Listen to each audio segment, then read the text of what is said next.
No sé si sabéis que en la Biblia hay un libro que está escrito como si Dios no existiera. ¿Alguien lo sabía?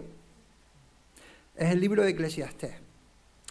Muchos piensan que está escrito por Salomón, aunque realmente el estilo de la escritura en el hebreo es muy posterior, prácticamente en el exilio, ¿no? Y uno de los temas interesantes es que este libro fue escrito para buscar el sentido de la vida, pero como si Dios no existiera. Y entonces el autor, que se llama a sí mismo el sabio, empieza a explorar el sentido de la vida y lo busca en muchas cosas. Lo busca en el conocimiento, en el saber, en buscar la ciencia, en buscar la filosofía. También lo buscan en el hedonismo, en el pasarlo bien, en disfrutar. Y también lo busca, por ejemplo, en construir proyectos, ¿no? Él dice, bueno, mira, imaginaos que yo soy Salomón y tengo toda la pasta del mundo y me voy a dedicar a construir todo lo que a mí me guste. Y lo hace. Y lo curioso es que cada vez que van explorando un lugar o un área de la vida en el que buscar sentido para la vida bajo el sol, es decir, que quiere decir como si Dios no existiera, siempre llega a la misma frase. Dice, esto yo descubrí que era la frase esta típica que habremos escuchado, vanidad de vanidades, todo es vanidad, pero que realmente se podría traducir como vacío, todo es vacío. Y es correr tras el viento, ¿no? Imaginaos lo que significa correr tras el viento, ¿no? Tú escuchas una cosa, intentas agarrarlo, pero nunca lo puedes atrapar. ¿Y eso qué genera? Frustración. Genera, pues, ese sentido de vacío de que no puedo alcanzar lo que estoy anhelando con todo mi corazón, ¿no? Y hay un texto en Eclesiastés 3, versículos 10 al 11, donde hay una frase que es muy significativa.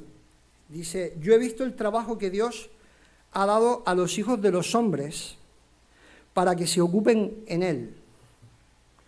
Todo lo hizo hermoso en su tiempo y ha puesto eternidad en el corazón del ser humano, sin que alcance el hombre a entender la obra que ha hecho Dios desde el principio hasta el fin. El drama del ser humano es que sabe que hay un hueco en su corazón. Siente esa necesidad, siente ese vacío en su corazón que lo está moviendo a llenarlo continuamente. Pero ¿qué es lo que pasa? Como podéis ver ahí, nosotros, todos los seres humanos, hemos sido creados con lo que yo llamo el gen de la inmortalidad. Y ese gen de la inmortalidad es un deseo, un anhelo que Dios ha puesto en nuestros corazones de desear la eternidad, esa relación con Dios.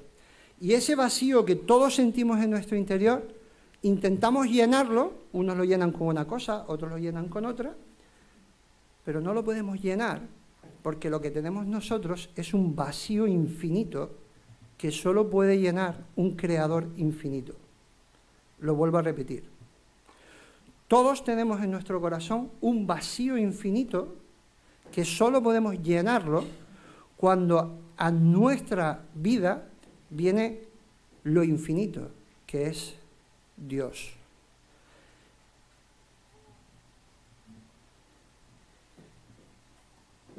¿Por qué no lo podemos llenar? Porque estamos rotos. ¿Y por qué estamos rotos? Porque hemos desalineado el propósito para lo cual hemos sido creados y hemos ido en otra dirección.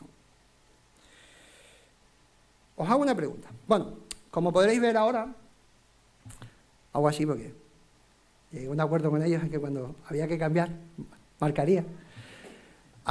Otra. Otra. Vale.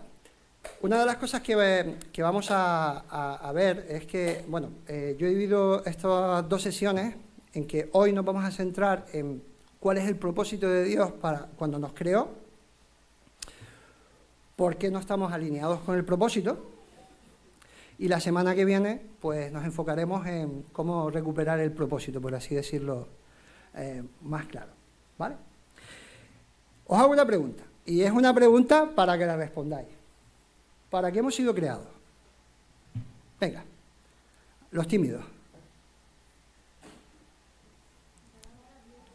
Para alabar a Dios. Vale, ¿qué más?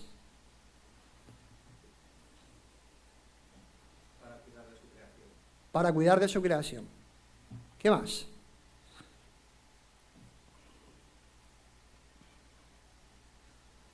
Venga, no seáis tímidos. Para que seamos sus testigos. Vale. Para agradarle. Vale.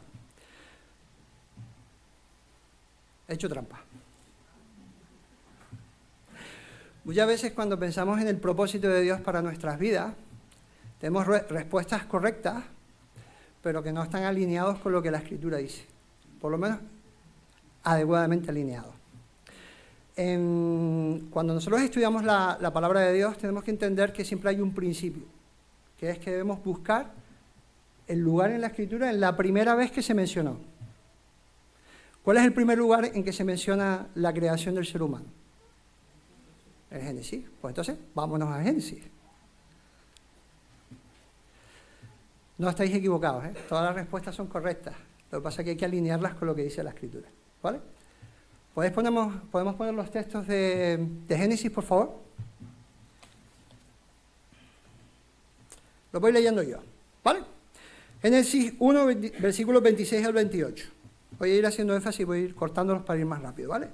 Entonces dijo Dios, hagamos al hombre a nuestra imagen y semejanza. Y señoree en los peces del mar, en las aves de los cielos, en los ganados, en toda la tierra y en todo animal que se arrastra sobre la tierra. Y creó Dios al hombre a su imagen. A imagen de Dios los creó, varón y hembra los creó. Y los bendijo Dios y les dijo, sed fecundos y multiplicaos, y llenad la tierra y sojuzgadla, ejerced dominio sobre los peces del mar, sobre las aves del cielo y sobre todo ser viviente que se mueve sobre la tierra. Génesis 2, versículo 15. Tomó pues Jehová a Dios al hombre y lo puso en el huerto de Edén para que lo labrara y lo guardase.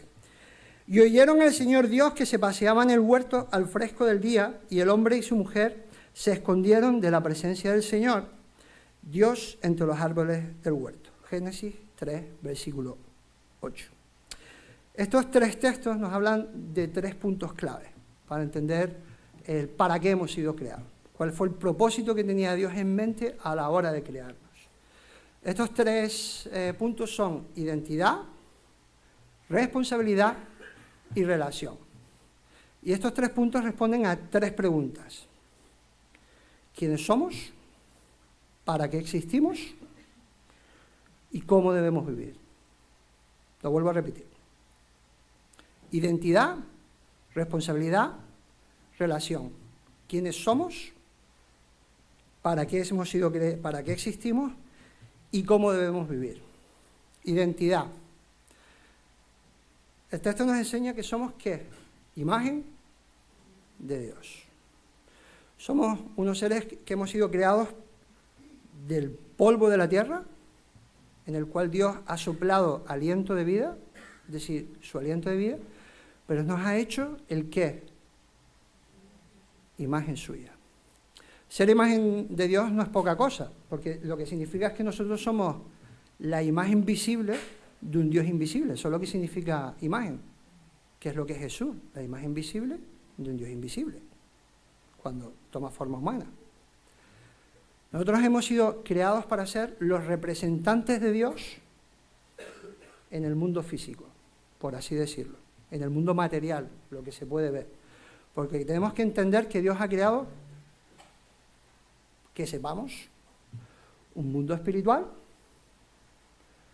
y un mundo físico, material, el universo que nosotros vivimos, la Tierra y el universo en el que nosotros existimos.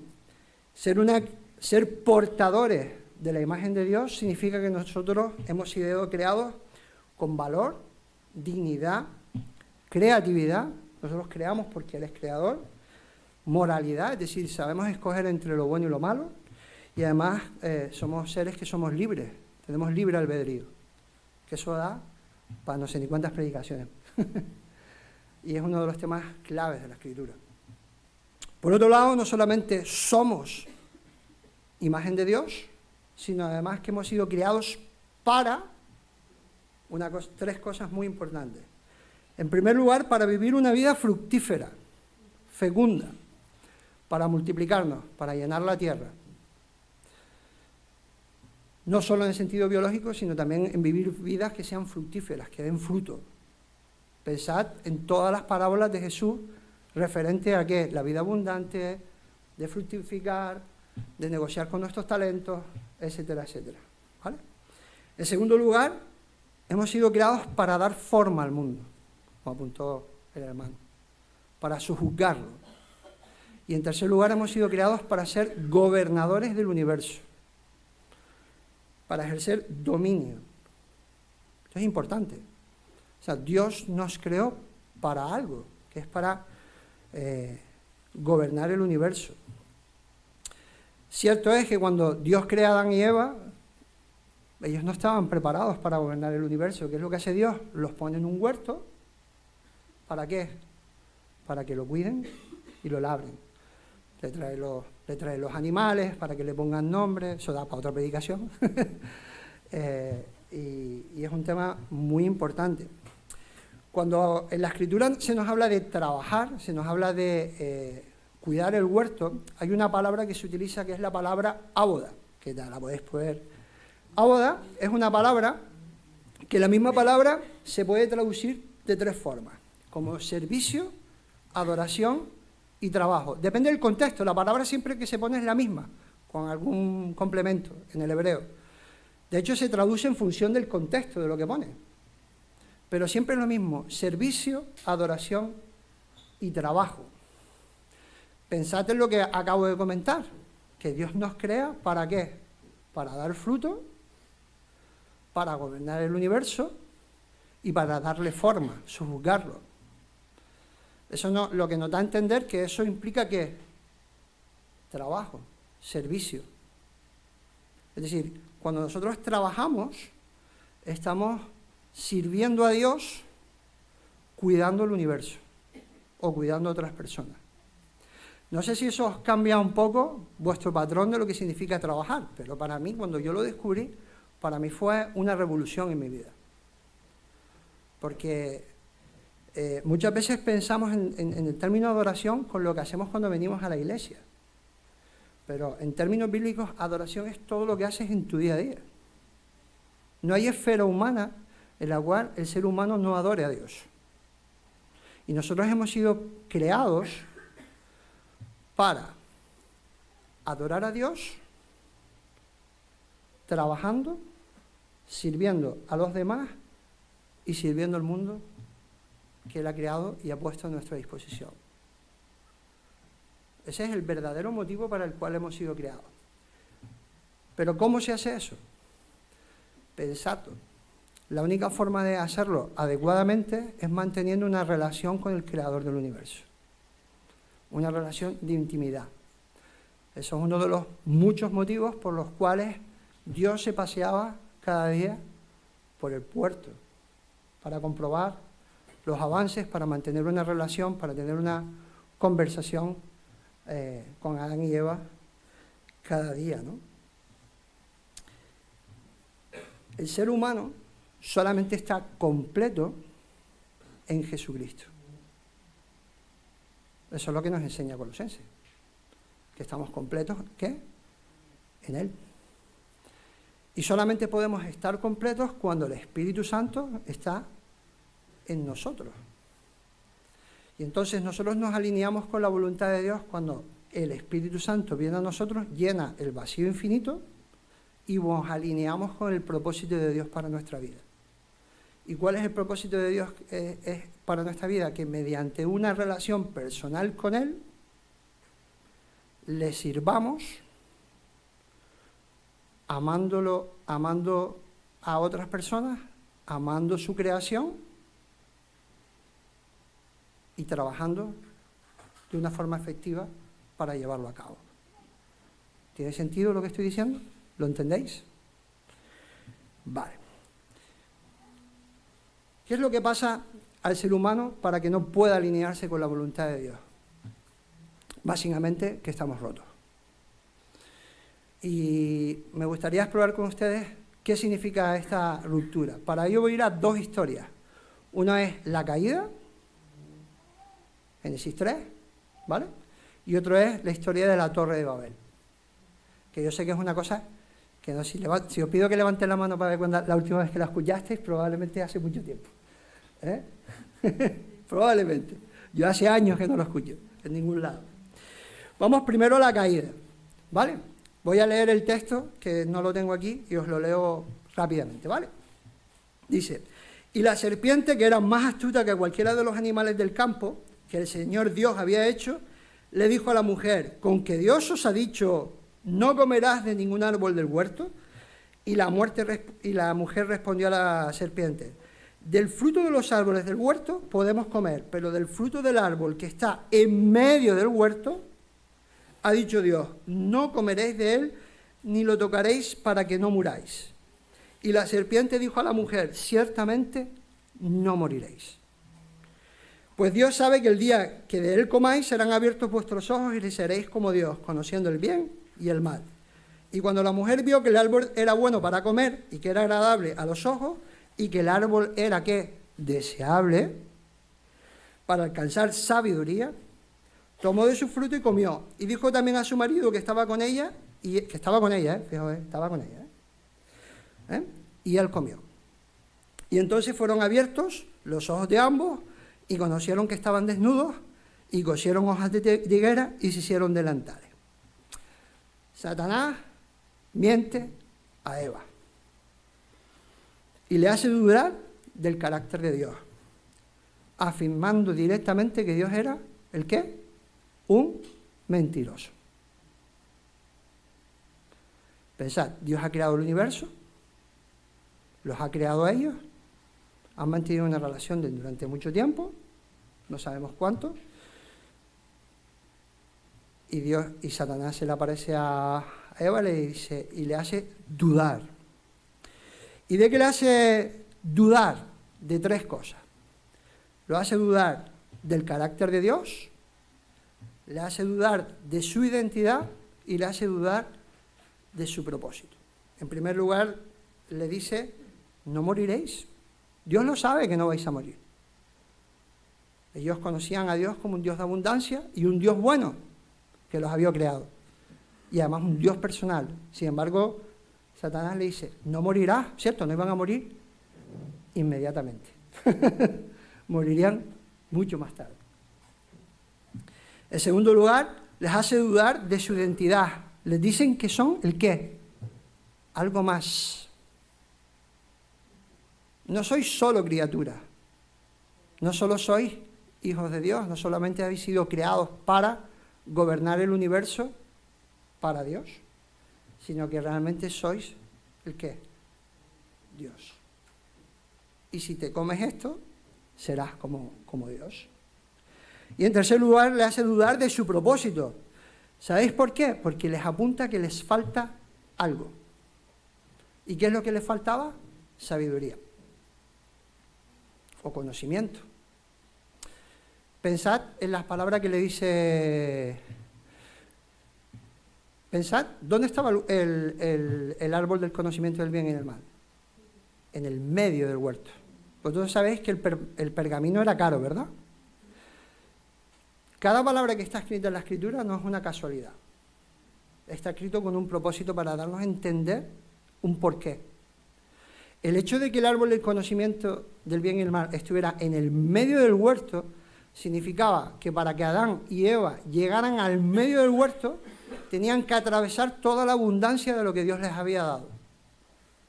Cada peral, cada manzano, cada árbol, cada animal, todo lo que por ahí estaban contemplando, les hablaba de qué, de que Dios era bueno, de que Dios era hermoso, de que Dios lo había creado todo para ellos, de que todo eso estaba sometido bajo su autoridad, y aún así tienen que atravesarlo todo para llegar ¿a dónde? Al medio del huerto, a buscar el qué, lo que supuestamente les faltaba.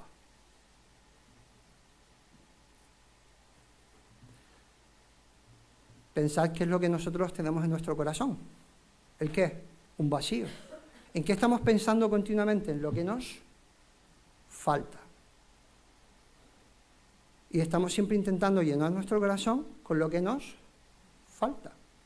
¿Qué es lo que son las redes sociales? Es un escaparate de lo que nos falta. la vida estupenda de otros, los viajes estupendos de otros, la diversión de otros, lo bien que bailan otros, lo bien que pintan otros, lo bien que todos los demás. Y es un continuo anhelo ¿de qué? De lo que nos falta. ¿Qué es lo que pasa con las personas que se enfocan en lo que les falta? Que no agradecen por lo que tienen. Y el que no agradece por lo que tiene no se da cuenta de que todo viene de un Dios que es bueno, que nos lo da todo. ¿Veis el razonamiento? Tiene sentido, ¿verdad?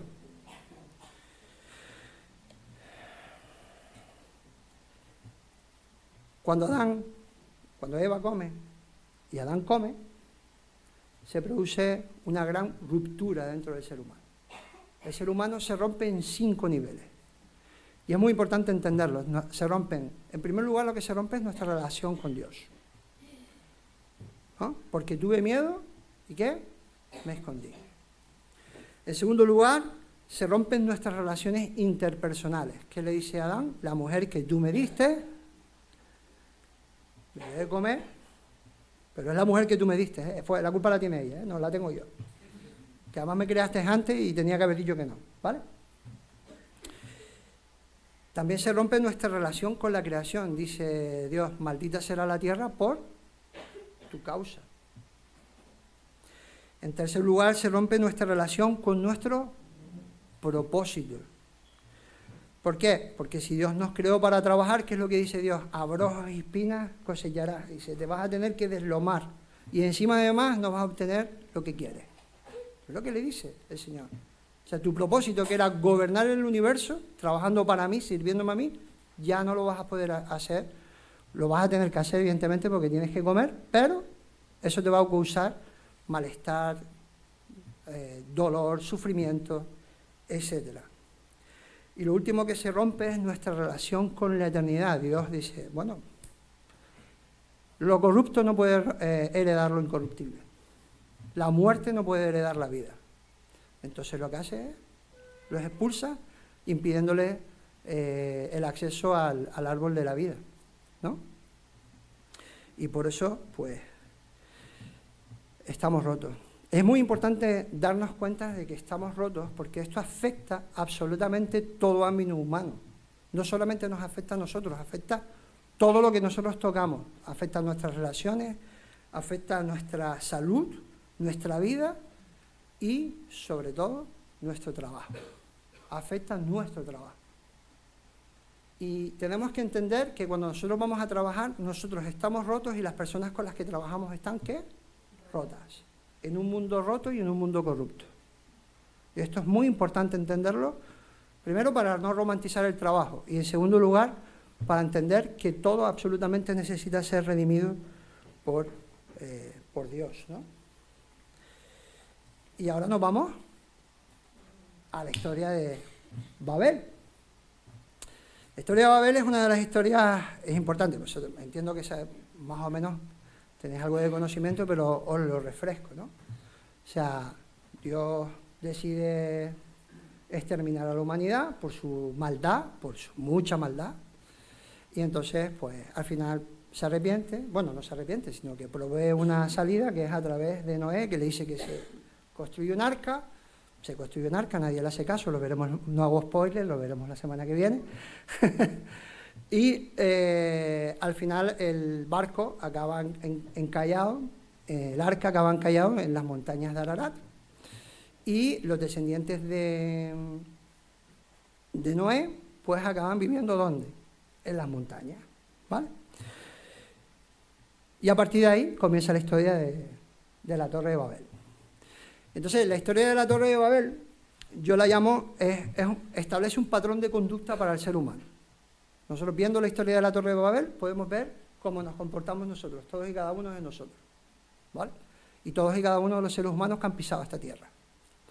Y es lo que yo llamo la huida de Dios. Lo primer lugar que hacen es que ellos huyen de la presencia de Dios.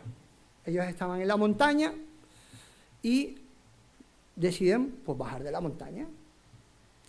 Probablemente se habían quedado en la montaña por miedo a que volviera a haber otro diluvio, ¿no? ¿Y qué es lo que hacen? se bajan a la llanura. Yo no sé si algunos de ustedes son montañeros, pero en las montañas hay muy poco para comer. Y vivir en una montaña es duro, por el frío, por las condiciones extremas. Sin embargo, en la Escritura siempre se nos asocia el subir a la montaña con el qué, con estar en la presencia de Dios. Y bajar a las llanuras, pues, con otra cosa que es, muchas veces, es huir de la presencia de Dios. ¿Qué es lo que hacen? Pues se trasladan ¿a dónde? A una llanura. Y en la llanura, ¿qué son? Fértiles. Además, la Escritura dice que son fértiles. ¿Y allí qué es lo que qué pasa? Pues que progresan. Porque, claro, tienes comida, abundancia, y entonces empiezan a progresar.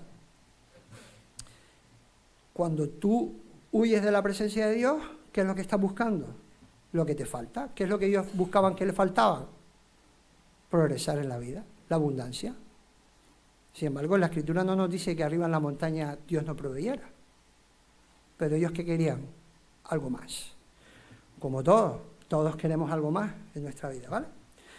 ¿Qué es lo que hace? Que prosperan. Y en su prosperidad hacen una cosa que es un tema muy importante. Hacen un progreso tecnológico. El progreso tecnológico, en su caso, fue el ladrillo. ¿Vale? No es lo mismo construir con piedra. No sé si habéis visto las pirámides o lo que hacían los incas, que es mover piedras gigantescas, que necesita toda una labor de ingeniería, a construir con barro. Cuando tú construyes con barro, que no es hacer barro prensado, al final puedes construir más rápido, no más alto, pero sí mucho más, ¿no? Sobre todo porque es escalable, es decir, la economía progresa. ¿Qué es lo que pasa? Cuando prosperan y logran progresar, hacer un progreso tecnológico, pues que ellos se envanecen. Nos lo dice la Escritura. Y entonces dice que decidieron edificar una ciudad y una torre cuya cúspide llegara ¿a dónde? Al cielo. Llegar al cielo equivale a alcanzar a Dios. Y hacerse un nombre significa que quieren gloria, fama. No tenemos tiempo para entrar en lo que significa hacerse un nombre, pero pensar que Dios es el único que se pone nombre a sí mismo.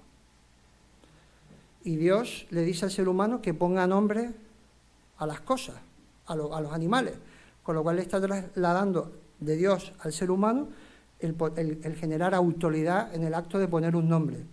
Cuando tú te quieres hacer un nombre, ¿qué es lo que significa? Que tú quieres que los demás crean que tú estás por encima de ellos. Es decir, que tienes más autoridad, más fama, más popularidad, más todo lo que se llama.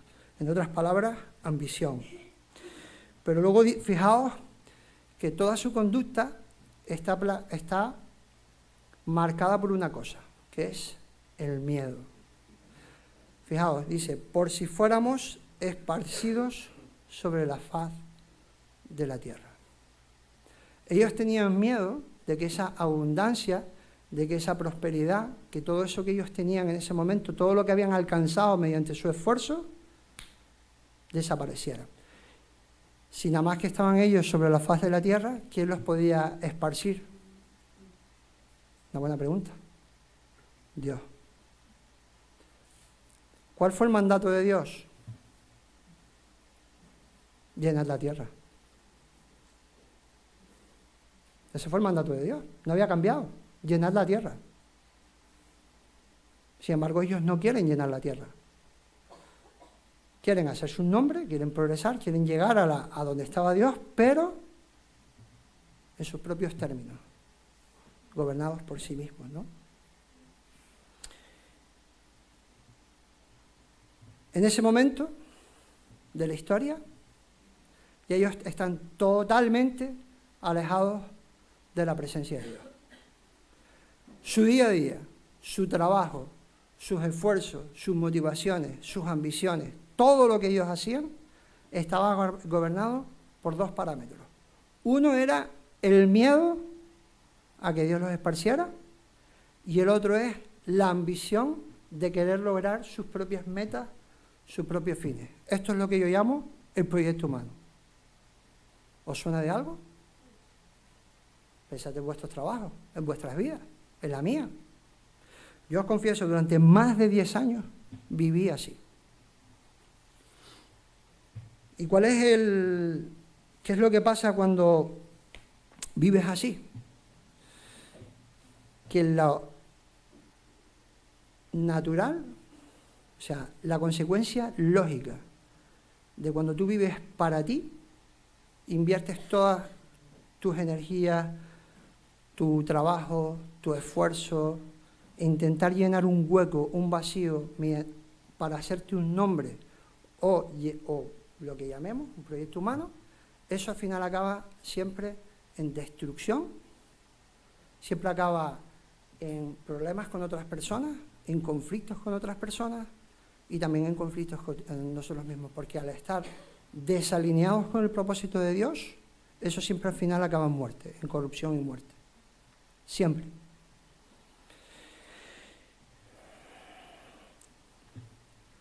Cuando Dios contempla esa escena del ser humano intentando construir una torre que llega hasta el cielo,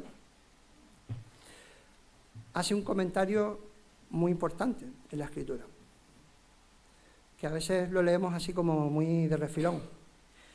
Fijaos lo que dice: he aquí, el pueblo es uno, y todos tienen un solo lenguaje, y han comenzado la obra. Dice, y nada les hará desistir ahora de lo que han pensado hacer. Es decir, nadie se lo va a impedir.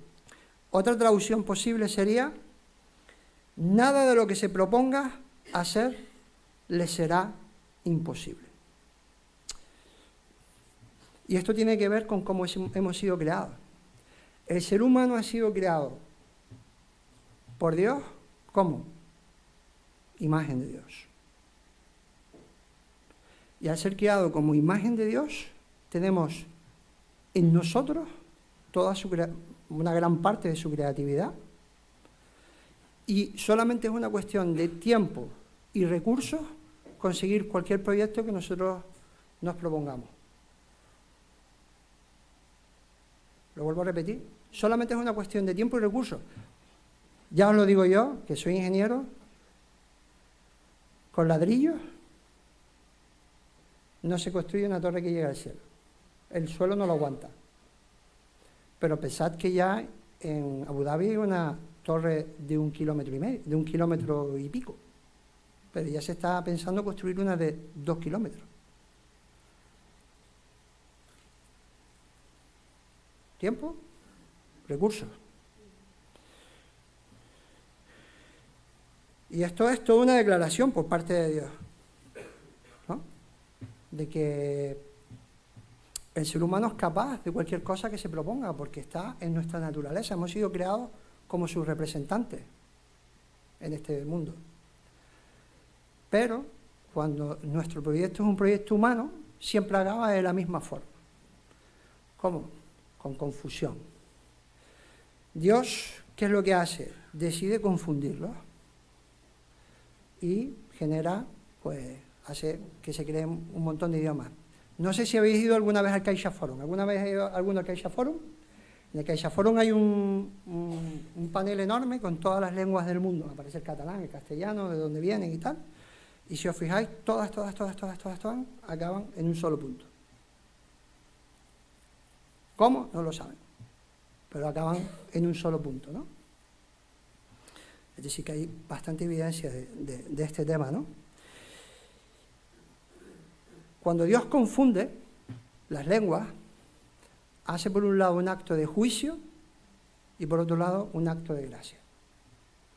Es juicio de Dios porque dice, bueno, se acabó.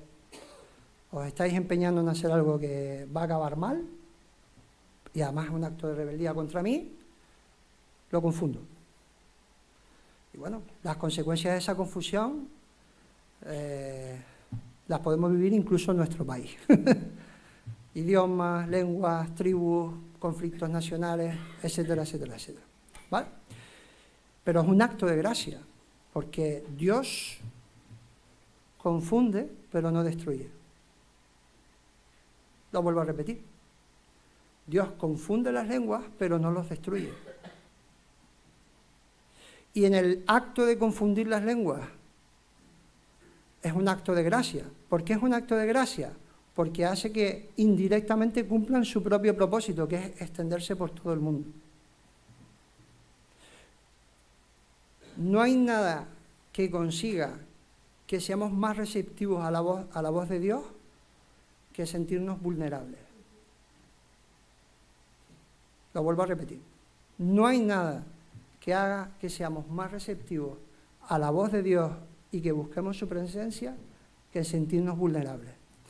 Cuando todo más va bien, cuando prosperamos, cuando alcanzamos todos nuestros proyectos y cuando estamos enfocados en proyectos, nuestro proyecto personal, solamente estamos enfocados en nuestro proyecto personal.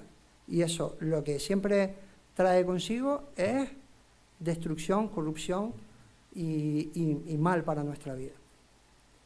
Sin embargo, cuando Dios en su gracia permite que las cosas nos vayan mal, nos confunda y nos sentamos vulnerables, es cuando realmente estamos predispuestos a escuchar su voz.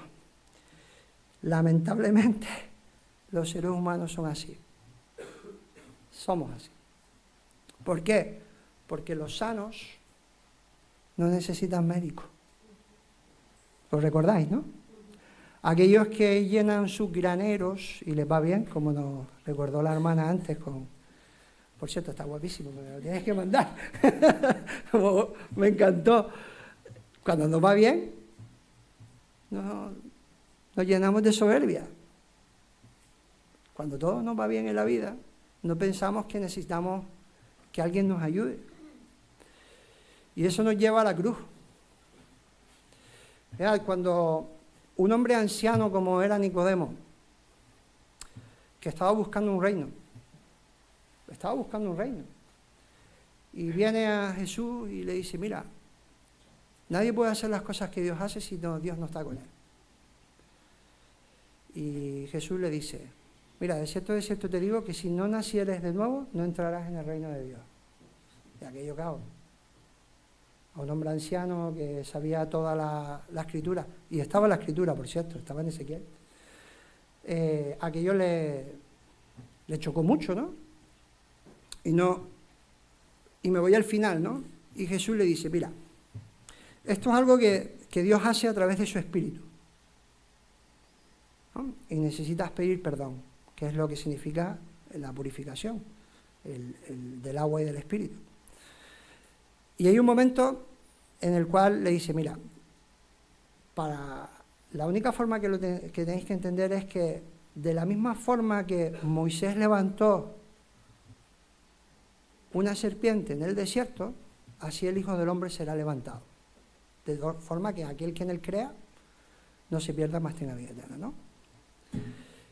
¿Qué significaba eso? No sé si conocéis la historia. El pueblo de Israel está en medio del desierto y se dedican a mantener relaciones sexuales inadecuadas. Vamos a dejarlo así. ¿Qué es lo que significa? Fornicar. Lo que pasa es que como es una palabra que hoy en día no se usa, pues lo digo de esta forma. Y Dios se enfada con ellos y decide enviar una plaga de víboras. ¿Qué es lo que pasaba? Que cuando una persona le picaba una víbora, se moría.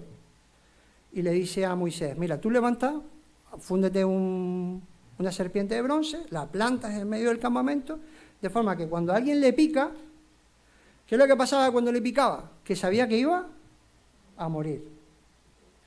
Entonces tenía que mirar allí y decir, pero no bastaba con mirar, había que mirar sabiendo que si mirabas, Dios te iba a salvar. ¿Cuál es el problema del ser humano del día de hoy? Que el ser humano sabe que está vacío, pero no sabe que se va a morir. Piensa que es humo. Como ¿no recordaste algo? Hoy es curioso porque hoy leí una entrevista que hicieron a un pintor cubano muy famoso, que él decía que el arte era como humo, ¿no?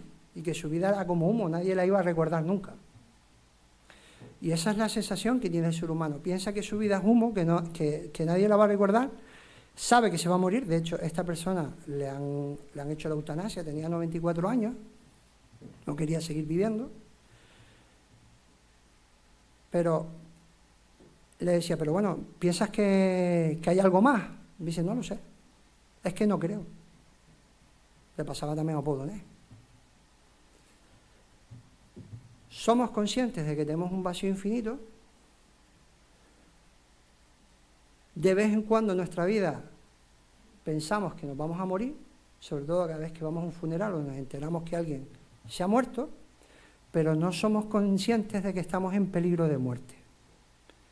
Y no somos conscientes de que estamos en peligro de condenación.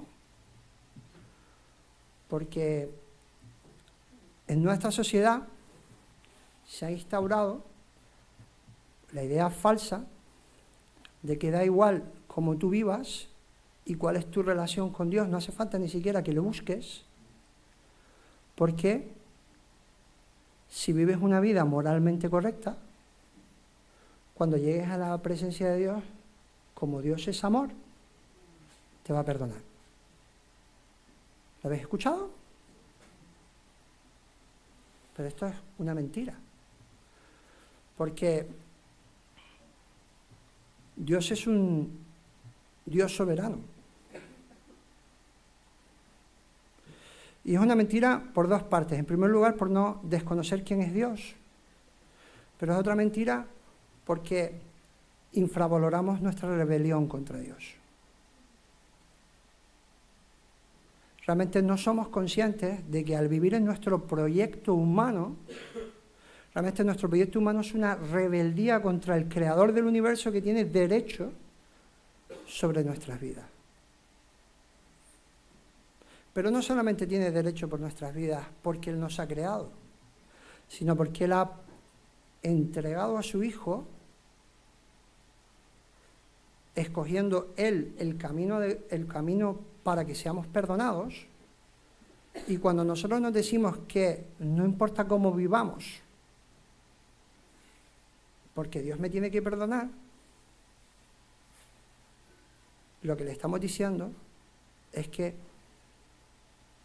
¿para qué murió Jesús en una cruz? Sin embargo, Jesús nos dice, te han picado, te vas a morir, y lo que te ha picado es tu pecado. Lo que te ha picado es tu pecado, tu propia rebelión contra mí. Y tienes que entender y comprender que tu proyecto humano lo que te ha llevado es a estar en peligro de muerte eterna. Y que si tú te arrepientes y eres consciente de que yo he muerto en una cruz por ti, vas a recibir mi perdón. Y no solamente vas a recibir mi perdón, sino además yo voy a declararte justo. Ya es como si tu pecado no existiera, yo lo he arrojado al fondo del mar. Y lo que dice la Escritura es que no solamente lo arroja en el fondo del mar, sino que Dios no tiene memoria. Es como si el pecado ese no hubiera existido. Pensad en eso. Es como si nunca hubiera existido. Y lo que Dios hace es que hace una nueva creación en nosotros. Y al hacer nuestra nueva creación en nosotros, que la hace el Espíritu Santo, lo que hace Dios es que la misma presencia de Dios, Dios con nosotros, viene a vivir dentro de nosotros. Llenando el ¿qué? El vacío infinito que se generó en nuestra ruptura de nuestra relación con Dios. Y Dios empieza a reformarnos, a restaurar nuestra vida, a restaurar nuestro corazón. Y empieza a alinear nuestro corazón y nuestra vida ¿con qué? Con su propósito. Con el propósito que Él tenía en nuestra mente cuando nos creó. Y el Espíritu Santo nos va capacitando para hacer el plan de Dios que Él tenía para nuestra vida. Y no solamente eso, sino que además nos da, aparte de las capacidades naturales y de las habilidades naturales y todo lo que Dios nos da en nuestra vida, nos da dones, habilidades espirituales especiales que nos capacitan y nos habilitan para ayudar a Dios en su propósito de restaurar a la humanidad y a la creación para Él. Impresionante, ¿verdad? Ese es nuestro Dios. Y ese es el Dios que yo te invito a que conozcas en el día de hoy. Yo no sé si es la primera vez que has venido a la iglesia o si ya llevas muchos años viniendo aquí. Yo lo que quiero decirte es que Dios tiene un propósito para tu vida. Y el propósito de Dios tiene para tu vida, en primer lugar, es que tengas un encuentro personal con Él a través de Jesús. Porque Dios quiere venir a tu vida, quiere que su presencia, su Espíritu Santo vengan a tu vida, pero necesitas pedirle perdón, necesitas entender, en primer lugar, que estás en peligro de muerte, que si sales por esa muerta y te coges un coche y te mueres, vas a ir al infierno. Lo tienes que entender. Y no es una decisión que puedas postergar. Yo siempre, a todas las personas con las que hablo, siempre le hago la misma pregunta. ¿Qué te impide pedir perdón? ¿Qué te impide recibir el amor de Dios para tu vida? ¿Qué te impide recibir el propósito de Dios para tu vida? Dios tiene planes y propósitos para tu vida. Planes de bien, como dice la Escritura, y no de mal, para daros el qué, un futuro y una esperanza.